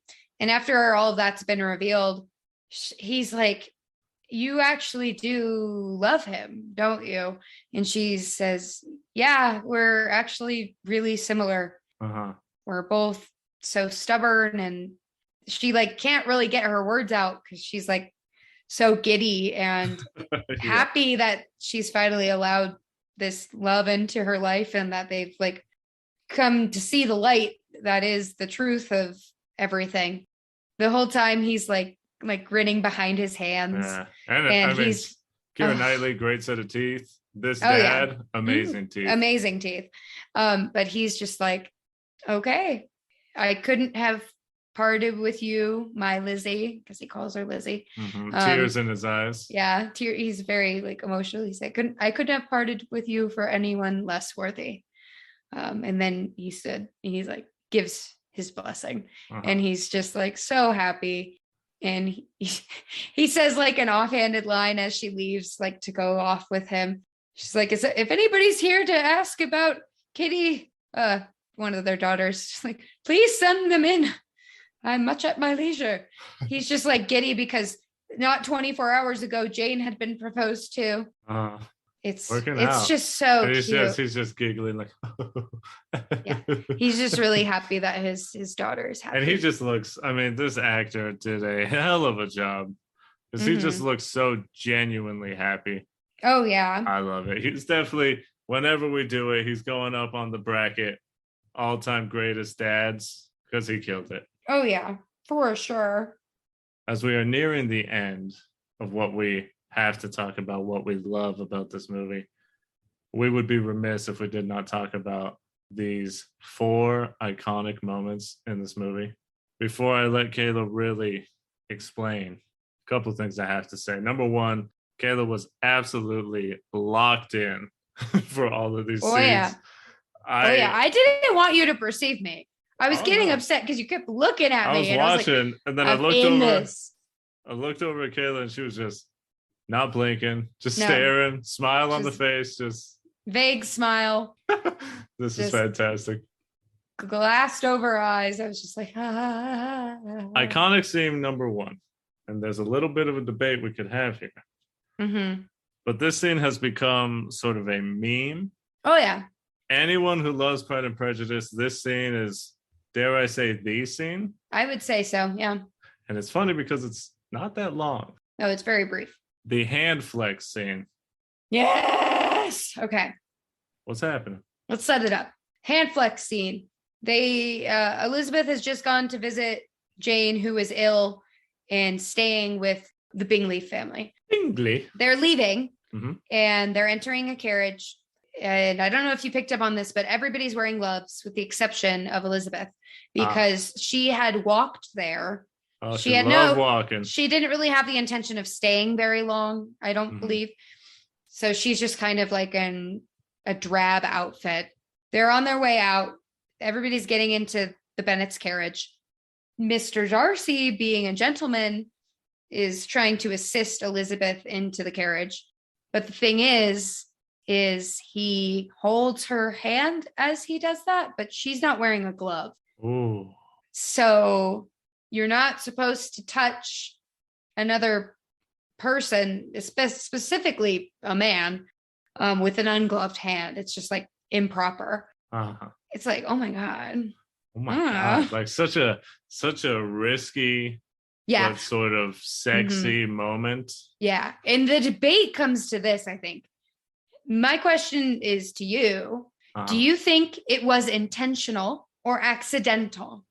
Do you think Mr. Darcy acknowledged and knew her hand was ungloved and went for the reach?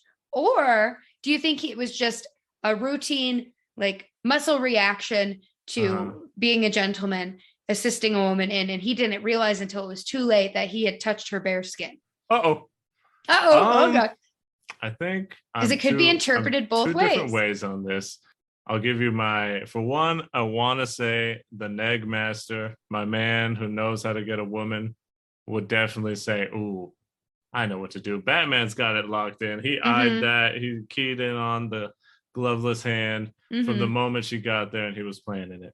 But I would say, for my part, I feel like it was unintentional. I feel like, similar to what you said, he was just being a gentleman, because Mr. Darcy, is he a bit rude? Is he a bit snobbish? Yes, but he is nothing but, if not a gentleman. So I feel like he just sort of unintentionally did it and helped out. And then immediately realized, but felt something about it. Which is why when he walked away, that's why he was like, flexed his hand and was like, oh, fuck. Like, damn, that was like electric. Yeah. So I feel like she had a reaction too. We don't see her body really react, but we kind of see her like acknowledge, like, oh my God, like, we just touched hands, and that was a moment. Right. I agree with you. I think it was unintentional. Right. But they both definitely felt something exchange in that moment. It's so crazy that something that little was such a big deal back then. And I love that it's like a meme now. Especially, I don't know, I guess I just don't really know many men who love this movie, but I know that they're out there. Oh, yeah. But especially you're one of them now, honey. Oh, you know it. Especially with the women who love this movie. It's such a thing, that hand flex. That just, you show that to any lover of this movie and they're like, oh, yeah, this is it. But I got a little information for you. Oh, yes, you teased me with this. Because I'm excited. McFadden, the actor, yeah.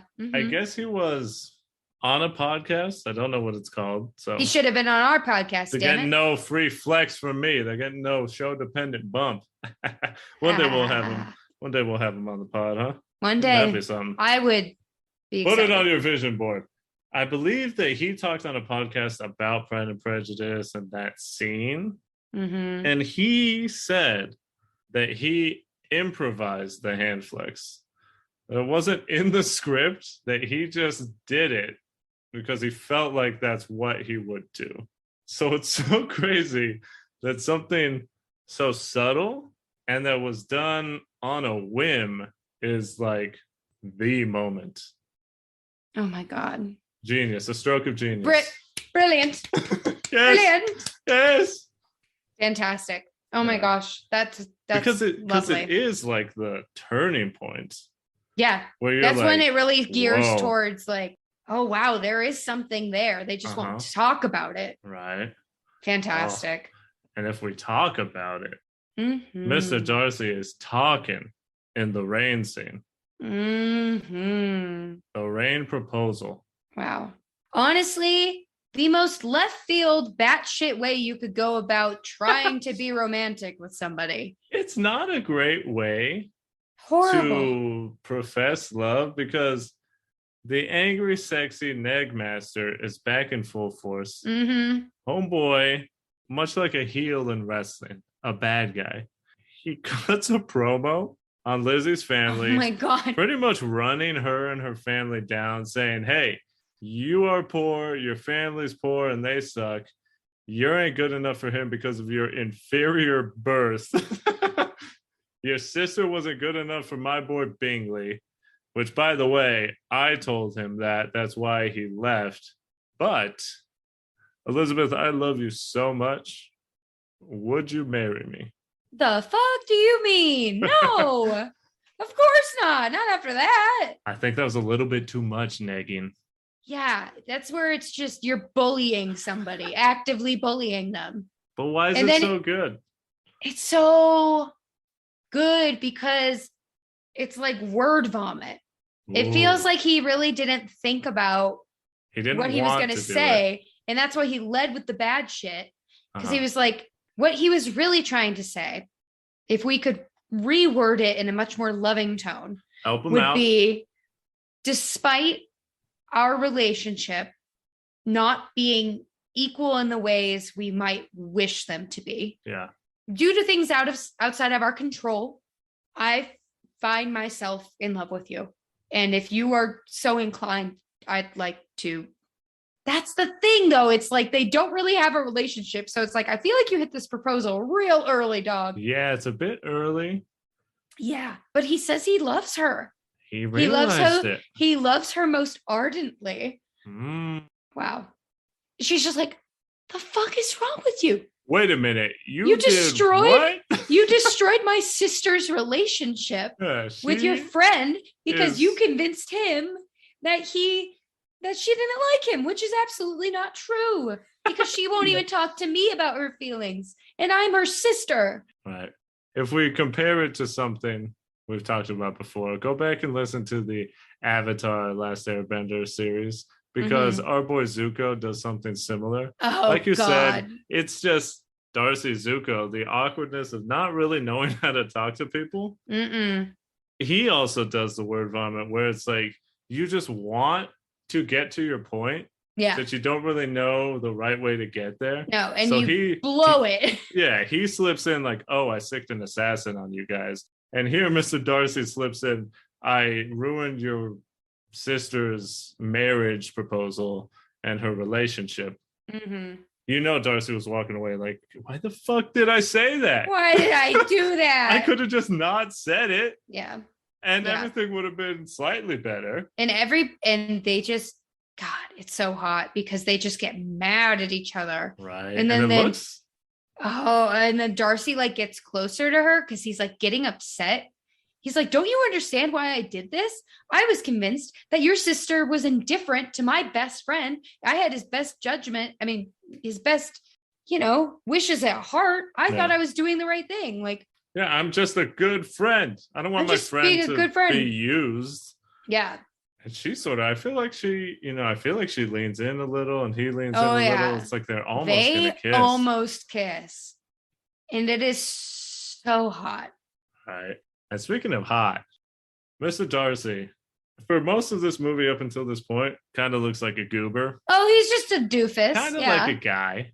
But then, as you already said earlier, certain lighting, certain moments really make this man's features pop.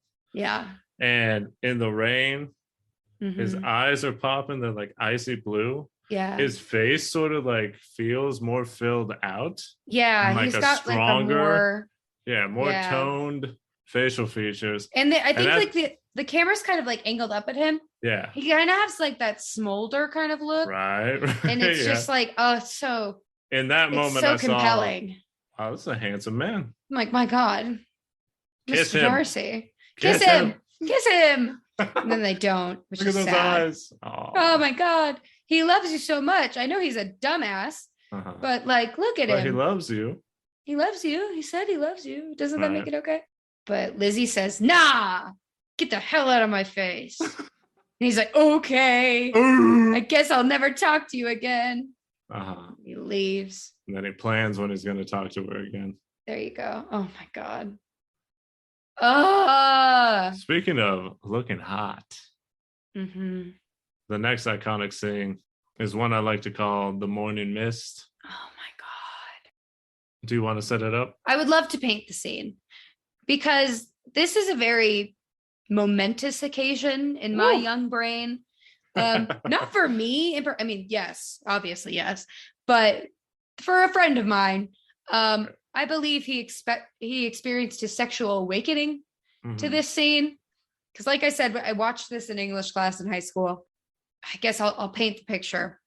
The lead up to this scene is Mr. Darcy's aunt, Judi Dench. this bitch. Anyway, I can't remember her name in the movie. She comes and confronts Elizabeth in like the dead of night. She's like, you bad word, you, yeah, I hate your guts. Did my nephew propose to you? He better not have, because he's engaged to my daughter, because we marry our cousins. It's the Regency area.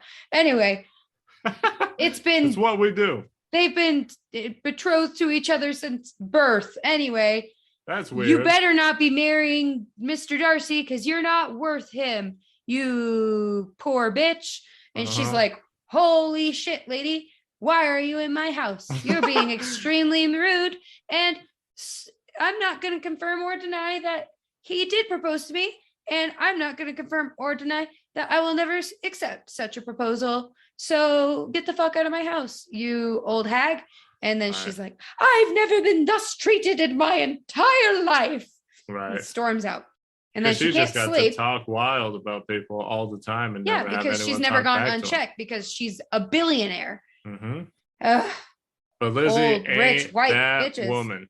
No, she ain't putting up with that shit. And then she storms off because she's upset because she's like, I do want to marry Darcy. He's actually a really good guy. And I wish I could marry him, but he's probably never going to talk to me again because we got in a fight and it's not going to work out. And then so she cries all night and then she can't sleep. And so she just goes on a very early morning stroll as the sun is rising. She's like, oh, I'm going to be alone forever. And Darcy's going to marry his cousin and I'm going to be sad, but Jane's happy. So I'm good. We're good with that. Just going on a little walk and the birds are chirping. And it's misty and cool. And as the sun is beginning to crest over the hills, who's walking towards her with his shirt just barely on his body, I would say. It is such a deep V. Oh, yeah. It may as well just been completely open. Right. And he's just got his trench coat on and he is walking to her. He has one hell of a stride. Oh my God. Man is looking icy as fuck. And he's on like uneven ground. And he's just like so determined. He's like, I'm going to get to her and I'm going to say things right this time. And it's going to work out. I'm going to touch foreheads with her. Oh my God. It's the calm after the storm. I love it. As soon as you see him walking up, it's like everything stops. And I did want to bring up, I think that's something very important about this scene, or something that I noticed, and it may not have been intentional or metaphorical, but something I read into it this time. I think it's extremely important that he walks to her. Oh, yeah. It's humility where there used to be pride. He decides to walk to her, not ride his horse, not take a carriage to her house, to walk and put in the effort to go see her. Intentional action. Exactly. And to know that like walking is such an important thing to her. It's like a gesture of like, I see you. I understand you. Right. I might think certain things are silly and unnecessary, but I know they're important to you. Right. And then he reproposes to her And the only response that she has, because we can infer that her feelings have changed and she is in love with him, all she says is she holds his hand and kisses it and says, "Your hands are cold." Oh. And then they go back to her house to talk to the hold on. family. You can't forget the son is right behind them. Oh, And yes. They don't kiss. Nope. They touch No their kissy. foreheads in a nice, just sweet, loving acknowledgement of their love. They're together and everything is right. So good.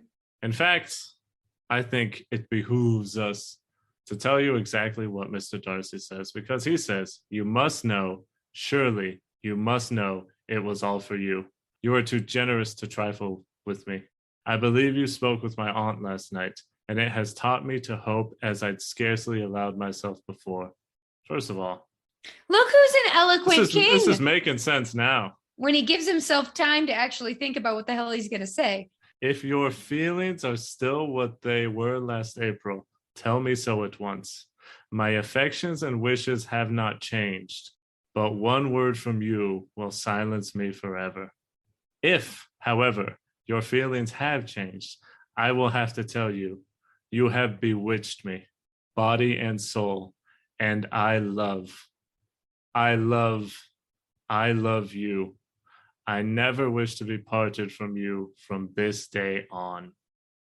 My God. Why don't men talk like this anymore? Why don't men in general? Why don't men step up your game, honey? All right, I'll write some soliloquies. Please do. I'd love to hear them. Okay. Just that's a banger of a speech because he's so focused. Well, and he's like so polite. Yeah. But also extremely direct in what he's saying. I love you more now than I ever have. That is true. And if you don't love me, let me know and we can end this. I will put away. I'll put it all away. And then she's quiet for a beat, and then he continues, and he's like, "Oh, it's gonna happen. She actually does like me. It's gonna happen." Hey, men, just say how you feel. Am I right, ladies? All we like is when you actually communicate. There you go. Fantastic. So the sexual awakening of my friend happened. The lights were off in English class. We were watching this. We were sat in like little groups, right, with our desks. Of course. I can't remember if he was in my group or in a group across from me, but I could see him. Yeah. And he was like reclined a little bit in his chair, pretty comfy. And then this happened. He kind of sat up a little bit and he was like, "My God." And the classroom was just dead silent. He's like, "Wow." And then all of the girls like laughed and were like, "Yeah, we know. Mr. Darcy. Why is he so hot? My God. It was so funny. That's great. We had to wait a beat. I mean, luckily he walks for a little while. Oh yeah. So we were able to like get our giggles out before the big speech.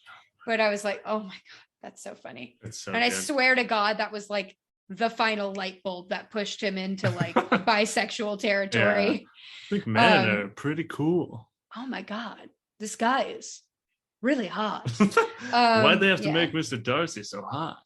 Yeah, it's fantastic. It's such a funny memory to me because I just remember it was like, oh, he gets it.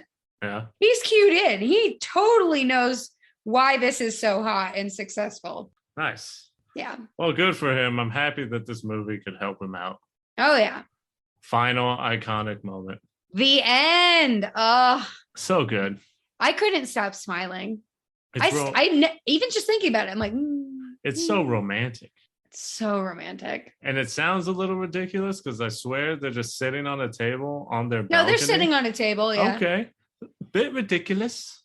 I mean, they're married. But it's the honeymoon phase. It's am their I right? house. You just do random shit. Who needs a vacation when you have a house that's so big, every room feels like a different state or country? Yeah, who needs a vacation when you own 60% of the world's marble? There you go. A beautiful, fantastic ending. They're sitting on their balcony, just enraptured with each other, so in love. and they have such a fun back and forth. Do you want to do it, gorgeous? Yeah, let's do it together. Okay. How are you this evening, my dear? Very well. Although I wish you would not call me my dear, Why? because it's what my father always calls my mother when he's cross about something. What endearments am I allowed? Well, let me think. Lizzie for every day, my Pearl for Sundays, and Goddess Divine, but only on very special occasions. And what should I call you when I am cross, Mrs. Darcy? No, no. You may only call me Mrs. Darcy when you are completely and perfectly and incandescently happy. Then how are you this evening, Mrs. Darcy? Kisses her on the forehead. Mrs. Darcy kisses her on the right cheek. Mrs. Darcy kisses her on the nose. Mrs. Darcy kisses her on the left cheek. Mrs. Darcy finally kisses her on the mouth. Yeah. This is something that I definitely understood because it's such a fun back and forth with the names and what they mean. But what a great way to show and not tell. Mm-hmm. Because she says, you only call me this essentially when you're happy. And that's all you feel is happiness. And then he immediately just, by kissing her and saying Mrs. Darcy, says, I love you. And I'm so happy. Yep. And then we finally get the kiss right at the end. Last thing, roll credits. Love it. Oh, it don't get no better. Mwah. Delicious. So let's get on to the DTR. It is the segment where we define the relationship and say how we feel about this movie. For myself, second go around that felt like the first time. Again, for most of it, didn't really Still had no idea what's going on. Didn't really understand, but I definitely recognize through being more attentive and really looking into everything as best as I could. I think the movie's fantastic. Definitely one of the better romantic movies. It might be my favorite. Now that I say that, I don't know. I'm going to put Phantom of the Opera. The higher. Immediate backpedal. Yeah, just because I thought Phantom of the Opera, is it a musical? Yes, but it's also a romance. And that shit slaps for me. But this, right now, I can't think. Pride and Prejudice, maybe number 2. I think it's fantastic. I love the way that they play with each other. Mr. Darcy's fantastic. Lizzie's fantastic. Keira Knightley has a beautiful mouth. Her father has a beautiful mouth. That smile at the end, just, it's stuck in my head because it's such good acting. I don't even think he was acting. He was just happy as hell that day. The iconic moments, the hand flex will be stuck in my head forever. And like I just said, the ending scene, I think, is absolutely beautiful. What an amazing thing to show on screen, just two people so in love with each other. I'm a romantic. I love that shit. And I think it was done perfectly here. Hooray! Hooray. Let's talk about why, as briefly as possible, I am 1,000,000% Sho-Dependent on this movie. I'm going to rapid fire it for you guys. So here we go. The music, the cinematography, the costumes. This is in no particular order, by the way. The architecture, the tea, the drama we live. Enemies to lovers is a perfection. It's just perfect. It's the perfect story. I love it. So goddamn sexy. The subtle sexual tension and depth of emotion in this movie. The dad, the landscapes, the one-liners, the scene in the rain, the hand flex, parallels between Regency era and my upbringing as a Mormon. We love sad boys, and this is a sad boy story. Mr. Bingley is a cutie pie, and Jane is a cutie pie too. Everything and every word in this movie has meaning, and I love it. Oh my God. Anytime I see a marble statue, I think of this movie. I associate this movie with the season of spring. Short King Spring. Short King Spring. And whenever I feel insecure about my tits, I remember this movie and I feel better. You got to work to understand this movie. And that has been a labor of love and show dependency for me ever since I first saw it. So if you haven't seen it, please go watch this movie. You might need to watch it with subtitles on. You might need to look up a few words, but it'll be worth it, and you'll be smarter for doing so. Love how you wrapped it up. When you're show dependent on something, you think about it all the time. Thank you, everyone, for listening to this episode on Pride and Prejudice 2005. 2005. If you liked what you heard here, please do us a favor. Follow us, download the episodes when they come out, and spread the word. Tell your 5 sisters and your amazing father, and I suppose your very pushy mother who wants you to get married to some ugly old man, that they can find Sho-Dependent on Apple Podcasts, Spotify, Amazon, Google, wherever you listen to podcasts, we will be there. If you want to follow the podcast page on Twitter, on Instagram, you can find us at Sho-Dependent Pod. That is SHO Dependent Pod.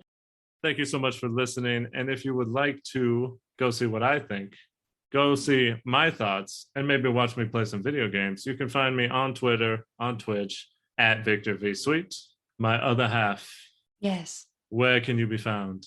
You can find me standing a safe distance from the edge of a cliff. Because Keira Knightley is way too close to that ledge, in my opinion. Put up a guardrail. Yeah. Or she could have just taken like 3 steps back, like I will. You can find me on the edge of a cliff, but not a very high cliff. I'm not trying to lose my life here. Looking at a picturesque landscape, letting the wind caress my cheeks as I look wistfully into my future. You can also find me on Twitter at DJ Vivitch. Absolutely love it. A beautiful, beautiful episode for a beautiful, beautiful movie. It is time now to think of the future. Our next episode, if you would be so kind, go ahead and grab a hammer and a chisel, find a fresh layer of cement, and go ahead and cement these plans in. You're going to want to save the date. We are going to discuss a movie about a very, very small animal that had a huge impact in both of our lives. It's an animal that I love in many forms. Jesus Christ. And I'm not meaning the rude way, even though it's true, but a stuffed animal. This movie, just seeing the actual animal running around and being so cute and so plump. Even the big ones, I just want to caress and just hop on and have them run around as they carry me, my 6'3" self, just all around the wilderness. We're talking about pigs, and if we're talking about famous pigs, there's a few of them. The one we're talking about in the next episode is one by the name of Babe. Babe! That'll do, pig. That'll do. Line. Ba ram you. Ba ram you. Oh, all that and more in the next episode. Let's leave you with this. Yes. Yes.